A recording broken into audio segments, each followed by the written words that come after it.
La Station spatiale internationale, en anglais ISS, est soi-disant un ensemble de modules placés en orbite terrestre à 400 km environ au-dessus de la Terre. La station pesant 400 tonnes, il n'était pas possible de l'envoyer en une seule fois en orbite.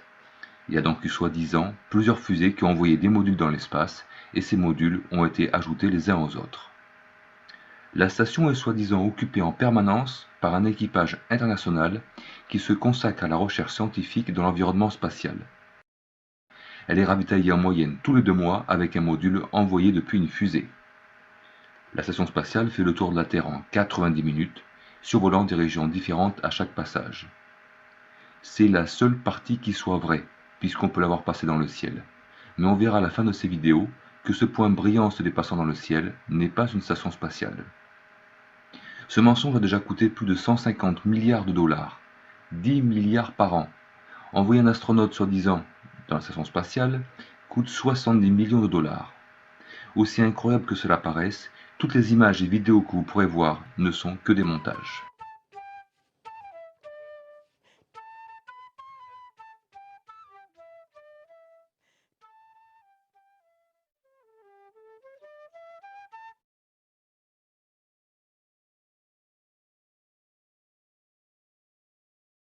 Dans cette première vidéo, on va voir l'accélération que subissent les astronautes au décollage. Ici, il s'agit d'une fusée Saturne qui a envoyé soi-disant des astronautes vers la Lune, mais en fait ce sont des fusées Soyouz qui sont utilisées. Le fonctionnement est le même. Donc au décollage, la fusée accélère et les astronautes encaissent 4G, c'est-à-dire qu'ils pèsent 4 fois le poids de leur corps. C'est le premier étage donc qui envoie la fusée, l'accélération augmente jusqu'à 4G.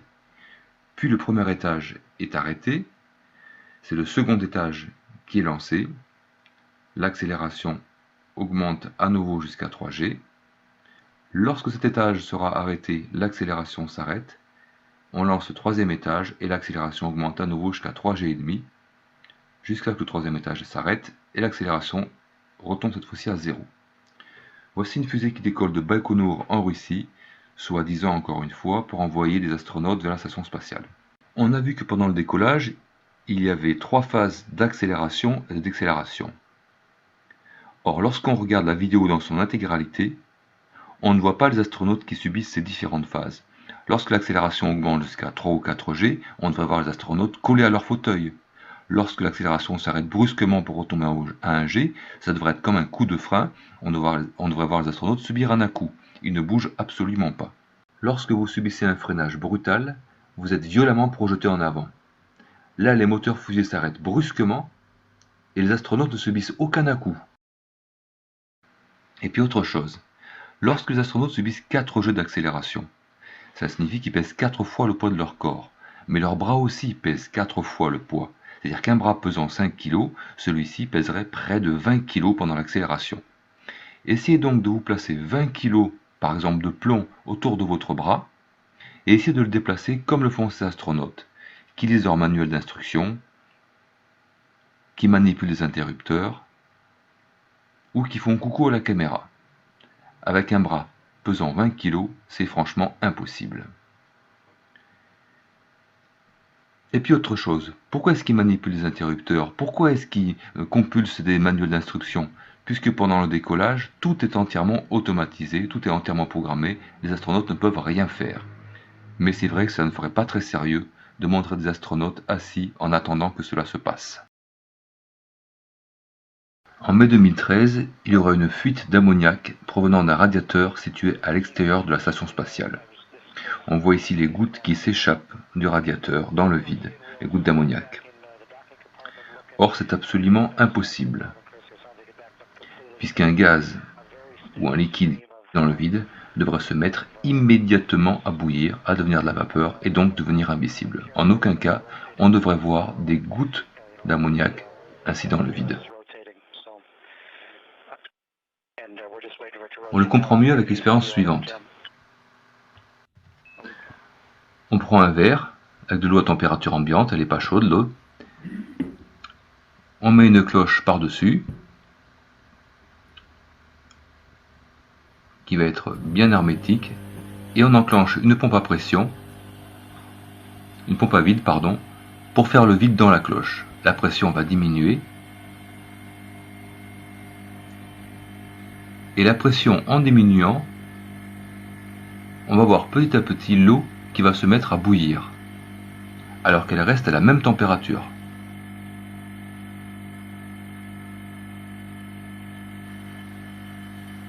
Et en quelques secondes, l'eau va se mettre à bouillir,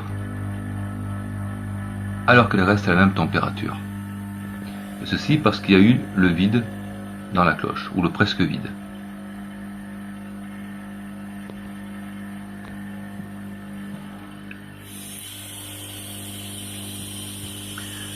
Cela signifie donc que dans l'espace, lorsque les gouttes d'ammoniac sous forme liquide s'échappent automatiquement, l'ébullition devrait parce que la pression est retransformée en vapeur, en gaz, et ne devrait pas être visible comme ceci. On pourrait penser que la vidéo a été très fortement ralentie pour bien montrer les gouttes d'ammoniac s'échappant du radiateur, et donc elle n'aura pas eu le temps de se vaporiser parce que le film a été ralenti. Mais pendant la vidéo, on voit les panneaux solaires qui tournent très lentement à leur vitesse normale, donc ça veut dire que la vidéo n'a pas été ralentie. Et cela confirme que ceci est bien un montage. Chris, thanks. What you guys are doing is perfect. It's exactly what we need. Keep.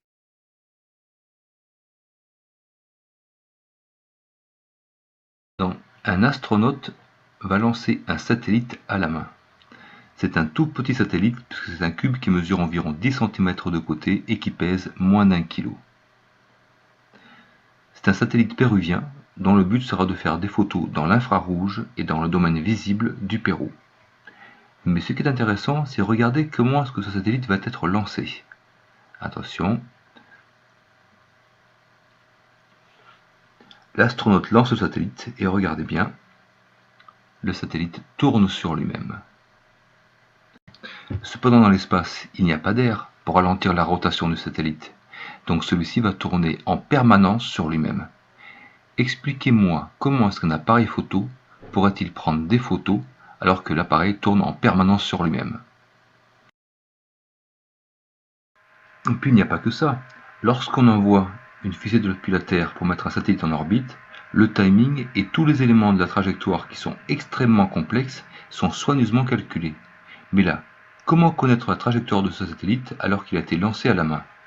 Où est la rigueur scientifique? On peut aussi remarquer le manque de respect de la NASA vis-à-vis du peuple péruvien. Lorsque les Américains envoient un satellite dans l'espace, ce sont des procédures longues et complexes. Là, ils lancent le satellite à la main, comme un objet qu'on jetterait. Les panneaux solaires de la station spatiale délivrent 120 kWh d'électricité en tout. Dans nos maisons, on utilise souvent des radiateurs consommant 1 kWh. Les panneaux solaires de la station pourraient donc alimenter 120 de nos radiateurs de 1 kW pendant 1 heure. Et comme les panneaux solaires ne sont éclairés que pendant 45 minutes, cela correspond à 90 de nos radiateurs pendant 1 heure. Est-ce suffisant pour alimenter tous les appareils de la station spatiale, sachant que ces panneaux solaires ne reçoivent la lumière du soleil que pendant 45 minutes, où ils doivent alimenter la station, mais aussi charger les batteries pour les prochaines 45 minutes d'obscurité. Et pendant ces 45 minutes d'obscurité, les batteries doivent délivrer de l'électricité pour tous les appareils de la station, la lumière, le système de recyclage de l'eau, les radiateurs pour évacuer la chaleur, les appareils des expériences scientifiques, les systèmes de ventilation, les appareils de communication avec la Terre, les bras mécaniques. Et comme d'habitude, on ne trouve aucune information sur la consommation électrique de tous les appareils utilisés. Si on pouvait avoir ces informations, on verrait certainement que l'ensemble demande beaucoup plus d'énergie que ce que les panneaux solaires peuvent fournir.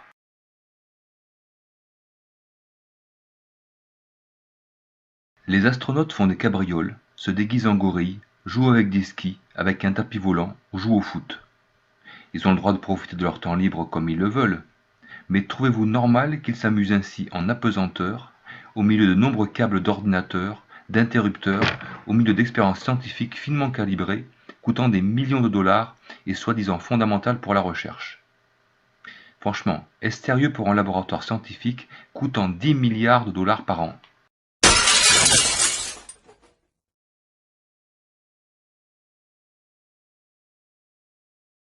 Regardez la chevelure de Cady Coleman.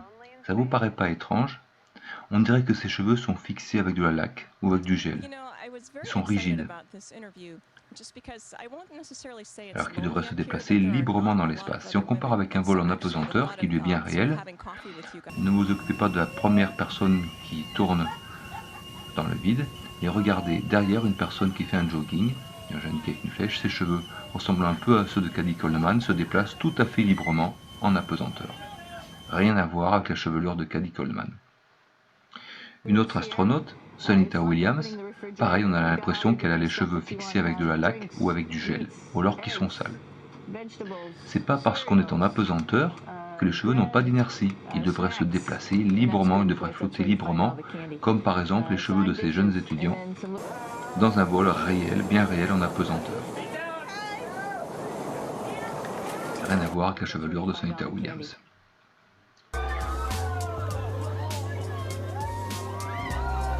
Une autre image de Sunita Williams, pareil avec ses cheveux qui sont fixés, qui sont rigides. En tout cas, qui flottent pas du tout de façon naturelle. Encore une fois, cela n'a rien à voir avec les cheveux de ces étudiants qui flottent librement dans des vols bien réels en apesanteur. Voici maintenant l'astronaute Karen Lindberg. Pourquoi ses cheveux flottent-ils ainsi vers le haut? Ça ne peut pas venir d'une ventilation ou d'une aspiration. On verrait dans ces cas cette pièce de tissu se déplacer avec les courants d'air. Et surtout, à la fin de cette vidéo, on voit Karen Lindberg qui fait une sorte de roulade. Et regardez, les cheveux ne suivent pas les courants d'air qu'il devrait y avoir s'il y avait une aspiration ou une ventilation. Ça ne peut pas être l'électricité statique, sinon on verrait ces cheveux se déplacer, être écartés les uns des autres à cause des charges électriques, comme avec ces jeunes enfants. Vous voyez, cela n'a absolument rien à voir avec les cheveux de Karen Lindberg. Et donc, pourquoi ces cheveux se déplacent vers le haut?